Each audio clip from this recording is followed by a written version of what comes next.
querido irmão, seja bem-vindo ao canal Descomplicando o Espiritismo. Aqui é o Paulo e hoje nós vamos continuar a nossa série de estudos sobre o Livro dos Espíritos. Estive ausente na última semana, acabei não postando, peço desculpas, mas vamos seguir em frente.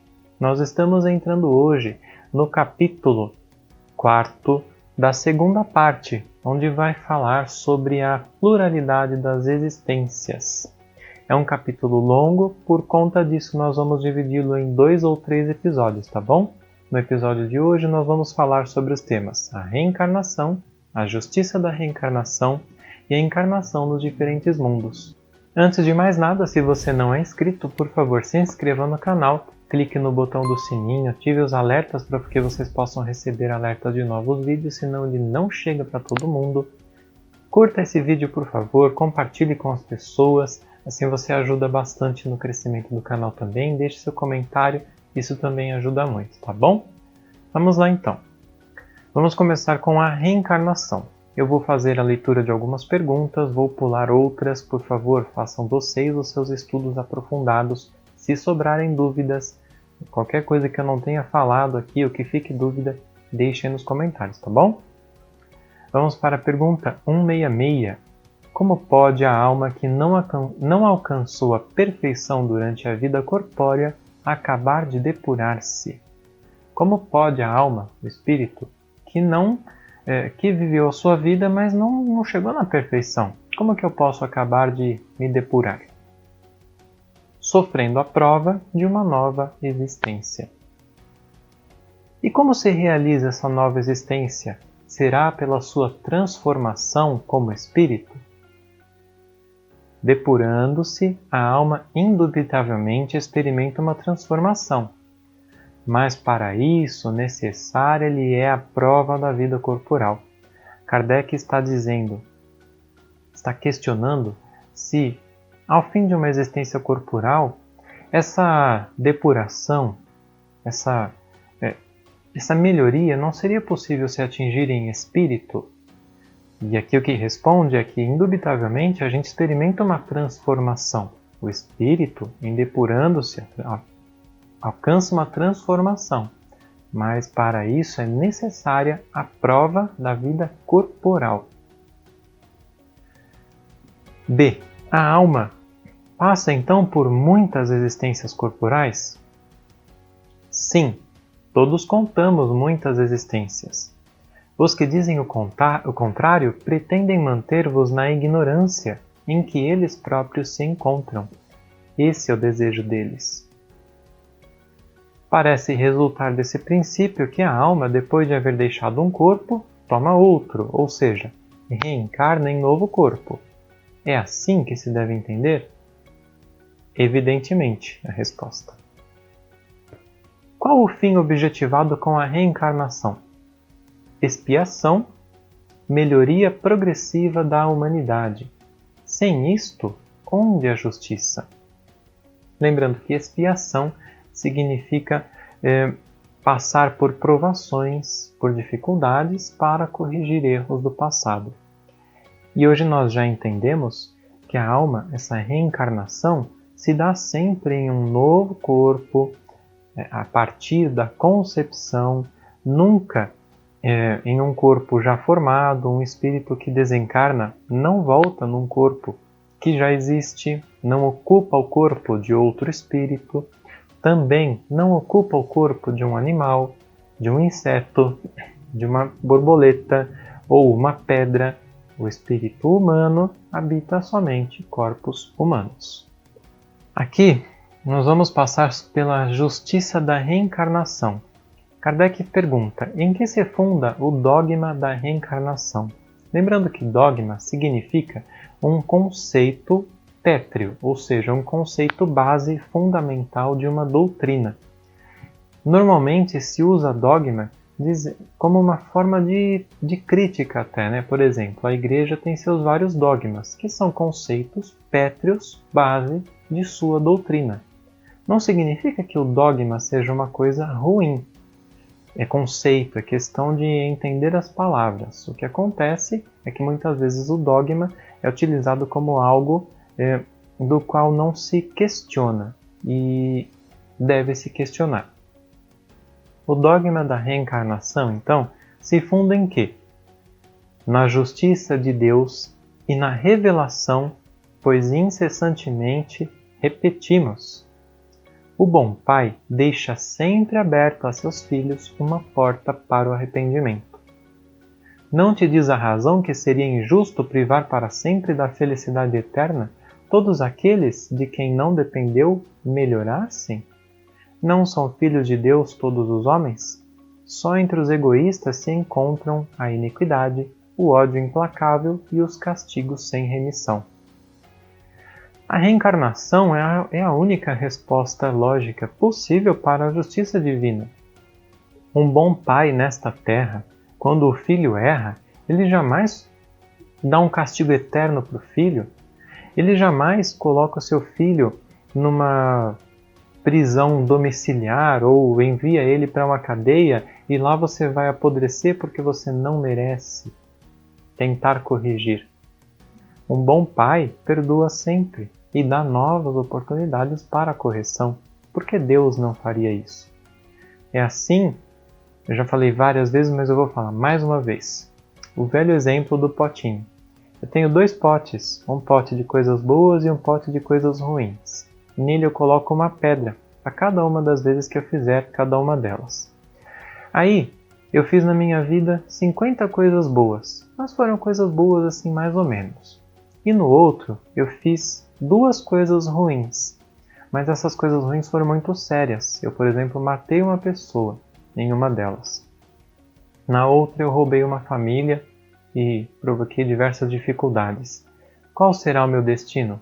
Eu mereço por 50 coisas boas estar no céu definitivo, pela quantidade? Ou eu mereço estar no inferno por causa dessas 2 coisas muito ruins? Mas e as outras coisas boas que eu fiz não pesam? Por mais que não tenham nem sido muito expressivas, mas eu tentei fazer, não pesam? Então, essa balança de justiça não dá para ser uma coisa, não pode ser uma coisa tão banal como era entendido antigamente. É por conta desse tipo de entendimento que a gente é levado a compreender que a reencarnação é a única resposta possível.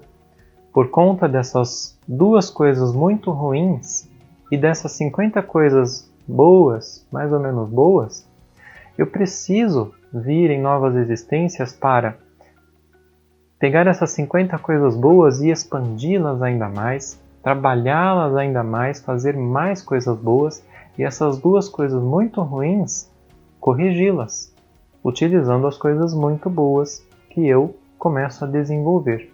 É simples assim. Encarnação nos diferentes mundos.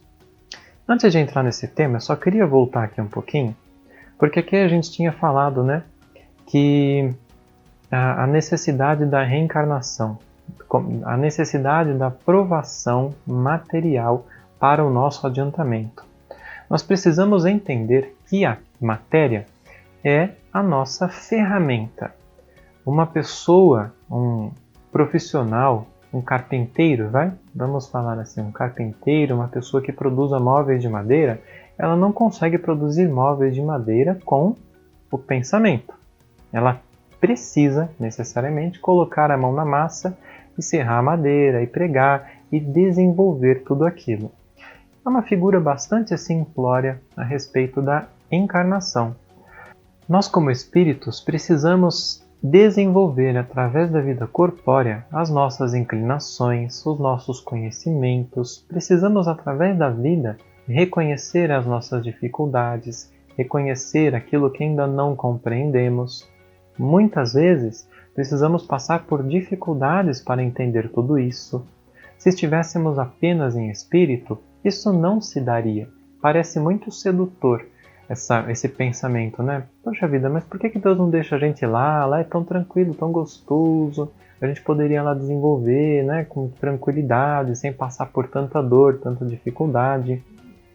Mas pensemos assim, do que a gente precisa para a nossa evolução? Nós evoluímos sozinhos?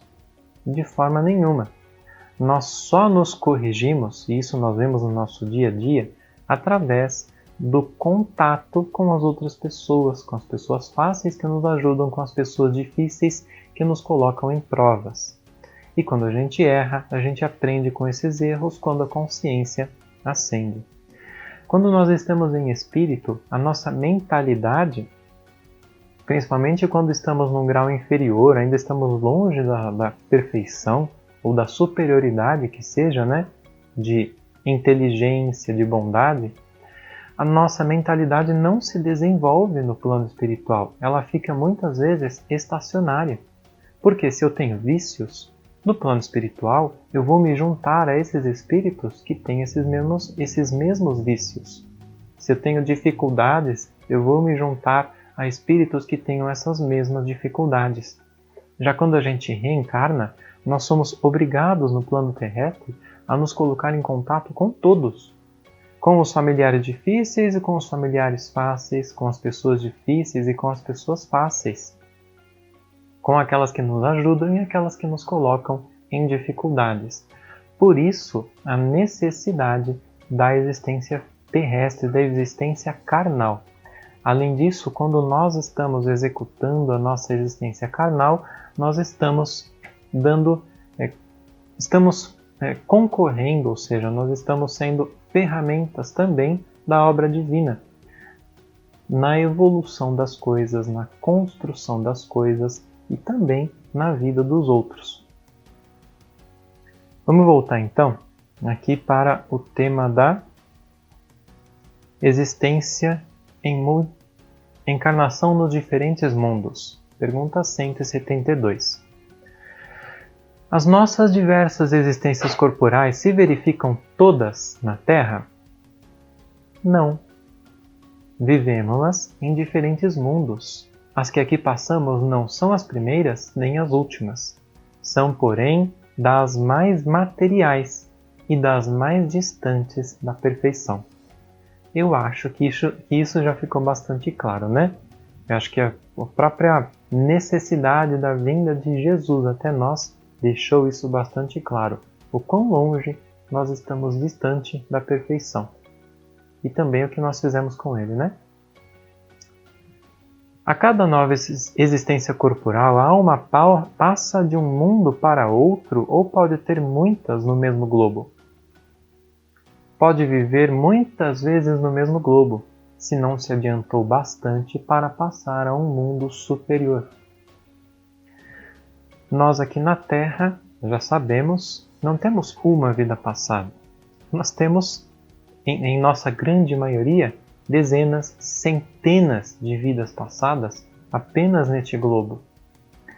Muitas de nossas histórias, muitas de nossas ligações com outros espíritos, até mesmo as ligações de perseguição, de vingança, vêm de séculos atrás.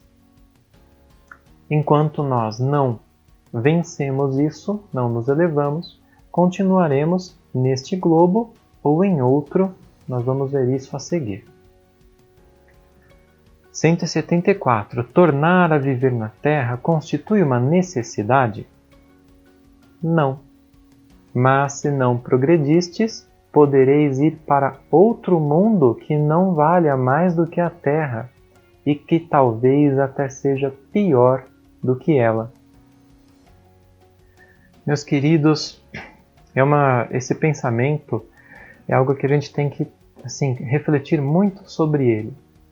Nós, como espíritas, como conhecedores da reencarnação, muitas vezes adotamos esse pensamento de que eu não consigo, é muito difícil para mim, então eu vou deixar para uma próxima existência. Afinal, eu sei que eu vou ter novas oportunidades. E sim, eu vou ter novas oportunidades. E sim, Deus permite que eu estacione. Se eu tomar a decisão de que eu não vou mais progredir nessa vida e que eu cansei, Deus permite isso. Isso é do meu livre-arbítrio. Mas a próxima vida, quando se dará? De que forma se dará? Enquanto eu estou estacionado, com quais espíritos eu estou me relacionando? O que eu estou atraindo para mim? E amanhã, quando eu quiser voltar, enfrentar, ou quando eu for de certa forma, forçado a enfrentar uma nova encarnação, será que será sobre o planeta terrestre? Será que serão com as mesmas pessoas que hoje eu amo, que hoje me ajudam? Nós já sabemos hoje, por exemplo, que os egípcios e muitos outros, a maioria de nós, viemos de outros planetas, de outros lugares, onde aquele planeta estava entrando numa nova fase e onde nós não nos afinávamos mais com aquele novo estado de elevação que aquele planeta começava a adentrar. Nós então fomos convidados a nos mudarmos e viemos para este mundo. Olhando especificamente para os egípcios, é muito interessante como nós vemos nitidamente neles uma saudade sempre muito presente, sempre reverenciando aquela estrela de Órion, que provavelmente é de onde eles vieram, e eles tinham isso no seu subconsciente, eles guardavam essa intuição. Eles tinham uma consciência da vida após a morte. Eles tinham uma inteligência, um grau de ciência muito avançado, mas aqueles não tinham as ferramentas para executá-las. Então nós precisamos compreender que hoje estamos aqui vivendo num planeta que está num grau de evolução científico bastante alto. Temos tudo à nossa disposição, temos as comunicações fáceis, temos os meios de locomoção muito avançados para nós. E que amanhã, talvez, se eu for convidado a um outro mundo, e se eu tiver que ir pelo meu estado de elevação a um mundo como o planeta Terra há 4, 5 mil anos atrás? Imaginem a dificuldade que será viver nesse planeta. Imaginem a saudade que sentiremos no nosso subconsciente, na nossa consciência, dos espíritos que nos eram familiares, dos espíritos que nos eram queridos, das facilidades que tínhamos, as dificuldades que viveremos ali. E então, talvez nesse mundo, teremos que esperar a vinda de um Messias, como Jesus fez aqui. E então, depois de muito sofrer, talvez começaremos a abraçar esse possível Jesus desse outro lugar, para então começar a dar os nossos testemunhos, a nossa modificação. Não se seria mais feliz permanecendo na condição de espírito? Já falamos sobre isso, Kardec está só confirmando aqui, A resposta: não. Estacionar-se-ia, e o que se quer é caminhar para Deus. Permanecendo em estado de espírito, nós estacionamos. E isso, inclusive, muitas vezes, para espíritos que já estão num grau um pouquinho melhor, já não estão mais ligados ao mal, mas mesmo assim a encarnação ainda é necessária. 176. Depois de haverem encarnados noutros mundos, podem os espíritos encarnar neste sem que jamais aqui tenham estado? Sim, do mesmo modo que vós em outros. Todos os mundos são solidários. O que não se faz em um, se faz no outro. Acabamos de falar sobre isso. Assim, existem homens então que estão na Terra pela primeira vez? Muitos, e em graus diversos de adiantamento. Pode-se reconhecer, aqui Kardec, cientista, pode-se reconhecer por um indício qualquer que um espírito está pela primeira vez na Terra? Nenhuma utilidade teria isso. A gente é levado por essa curiosidade, Kardec não era só questão de curiosidade, ele era cientista, ele estava querendo talvez expandir o grau de conhecimento sobre aquilo, e a resposta é bem simples: não tem utilidade sobre isso. Essas respostas aqui, essas perguntas, nos levam a refletir sobre aquelas muitas pessoas, e às vezes nós mesmos, que falamos: nossa, eu não me sinto deste planeta aqui, por que eu sinto isso? Pode ser isso. Não estou dizendo que é, mas pode ser isso. Pode ser que nós viemos de algum outro planeta, que seja uma primeira encarnação sobre o planeta terrestre. Pode ser que aqui não tenhamos uma afeição muito grande, não nos sintamos ligados a ninguém, justamente por isso. Mas estamos aqui por uma necessidade, por um propósito, por um convite divino. Então, vamos aproveitar sempre, de qualquer forma, essa oportunidade dessa encarnação. Pergunta 178. Podem os espíritos encarnar em um mundo relativamente inferior a outro onde já estiveram, onde já viveram? Sim, quando em missão, com o objetivo de auxiliarem o progresso, caso em que aceitam alegres as tribulações de tal existência, por lhes proporcionar meios de se adiantarem. O que ele está dizendo aqui é que muitos espíritos encarnam em mundos inferiores para auxiliar o progresso. Não foi Jesus assim? Ele, que era o espírito plenamente puro, superior, não encarnou aqui para nos auxiliar? E depois dele, outros tantos apóstolos também não reencarnaram para nos auxiliar no progresso?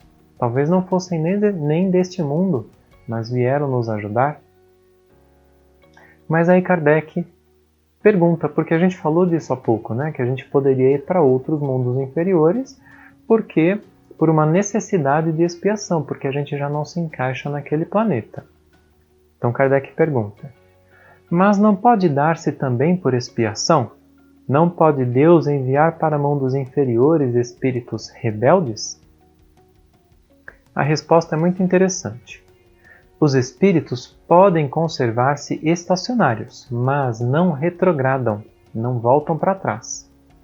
Em caso de estacionamento, a punição deles consiste em não avançarem, em recomeçarem no meio conveniente à sua natureza, as existências mal empregadas. A resposta é interessante porque isso fica muito claro ao longo do Livro dos Espíritos, em outras perguntas. O espírito não volta para trás. Eu não desaprendo. Se eu errei numa coisa que eu achei que eu tinha aprendido, eu não aprendi. Se eu realmente aprendi, se aquilo passou a fazer parte de mim, eu não volto para trás. Às vezes a gente acha que está voltando para trás, mas na verdade a gente tem que nos analisar porque muitas vezes estamos errando menos. Nós já aprendemos, nós entendemos que aquilo é necessário, aquela modificação.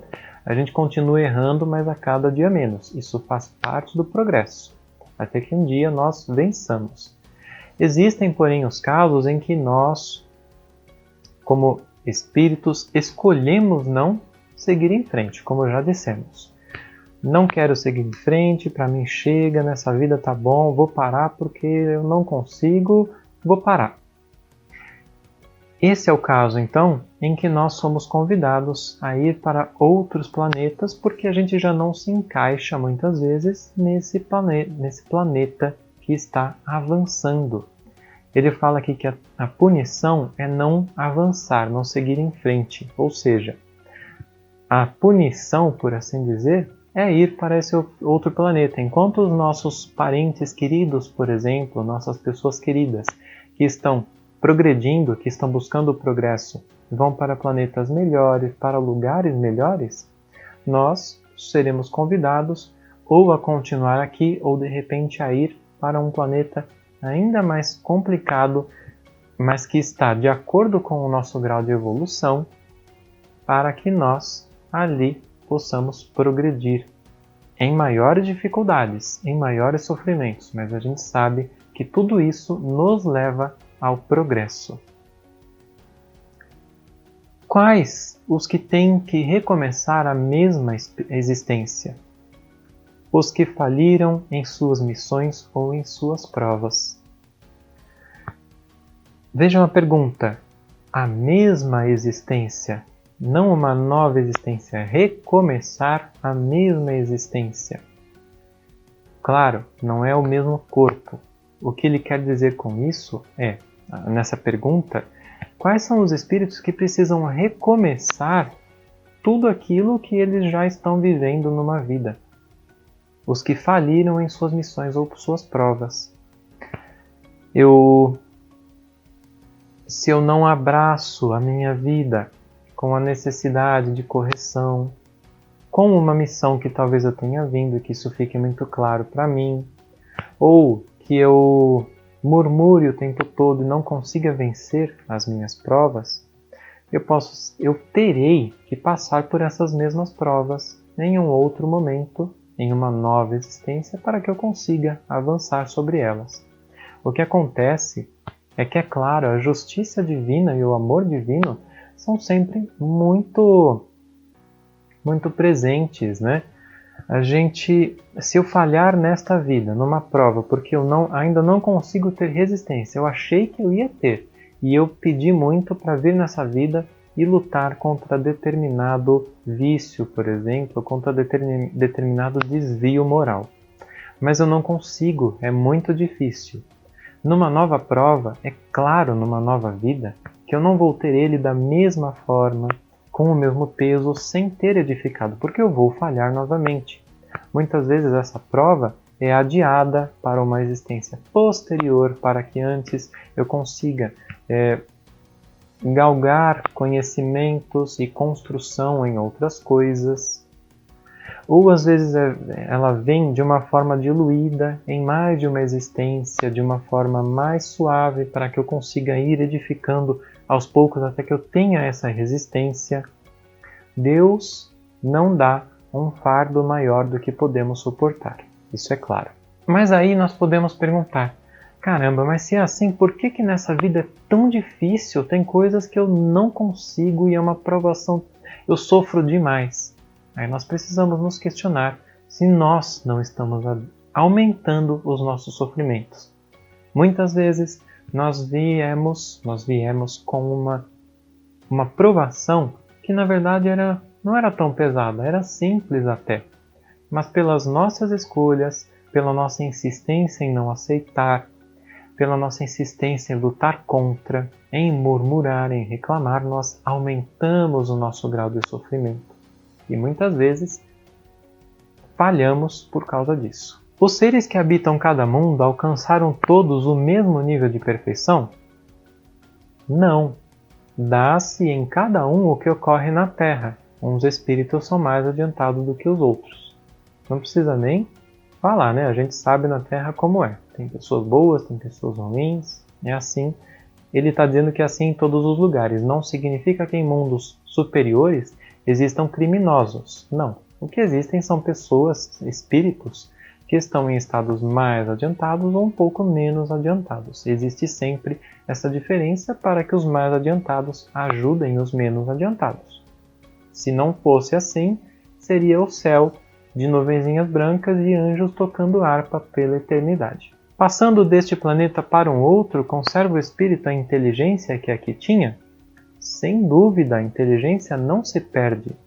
Pode, porém, acontecer que ele não disponha dos mesmos meios para manifestá-la, dependendo isto da sua superioridade e das condições do corpo que tem que tomar. Egípcios, mais uma vez.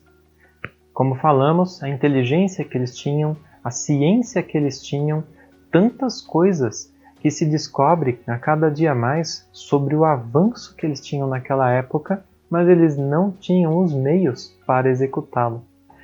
Isso demonstra, é uma prova de como o espírito conserva a sua individualidade, os seus conhecimentos, a sua inteligência, mas nem sempre ele tem os mesmos meios para conseguir colocar tudo isso em exercício. Imaginem se os egípcios fossem como nós, hoje aqui. Não é o que se vê muitas vezes? Que eles desenhavam naves, coisas voadoras. Não significa que eram naves extraterrestres no planeta terrestre. Pode ser simplesmente memória deles. Se nós voltássemos como eles, talvez nós desenhássemos nas paredes aviões. Os seres que habitam os diferentes mundos têm corpos semelhantes aos nossos?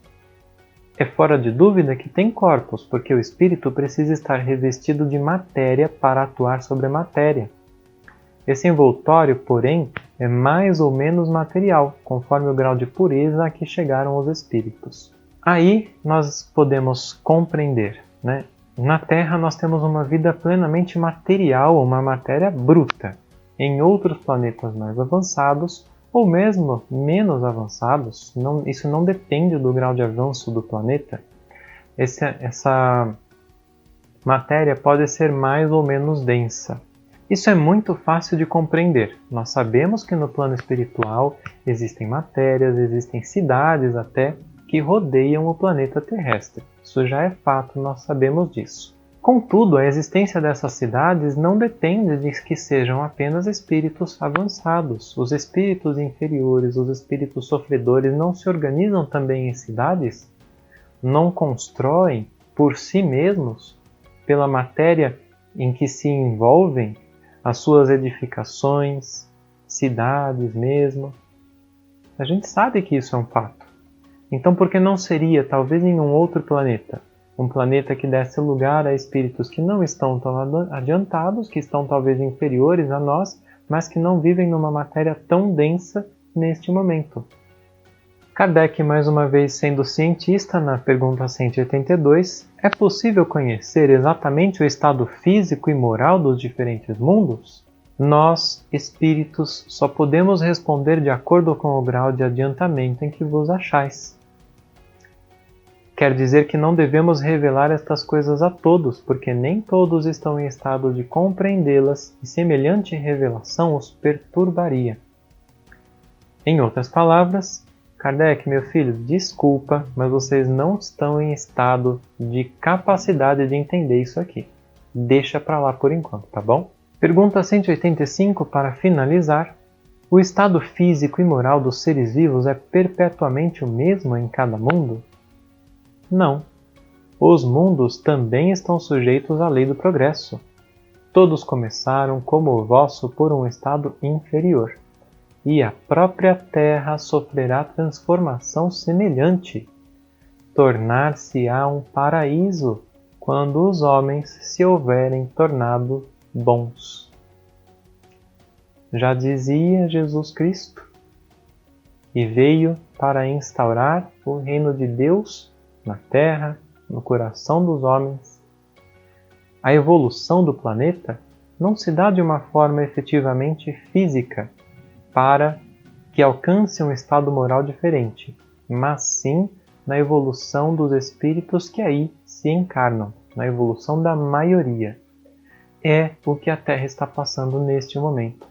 As promessas, as profecias, é justamente o que a Terra está passando, por um momento de renovação, de modificação, de sofrimentos. Sim, o sofrimento, a dificuldade, sempre vem, a tempestade sempre vem para limpar o ar, para trazer modificações, para trazer renovações. É o que estamos vivendo no momento e precisamos vivê-lo com muita calma e sabedoria. No próximo vídeo a gente continua então com as outras perguntas. Agradeço por ficar até aqui. Dúvidas, sugestões, comentários, por favor, deixem aí embaixo. Um grande abraço, que Jesus, que Deus nos ilumine a todos. E até o próximo vídeo.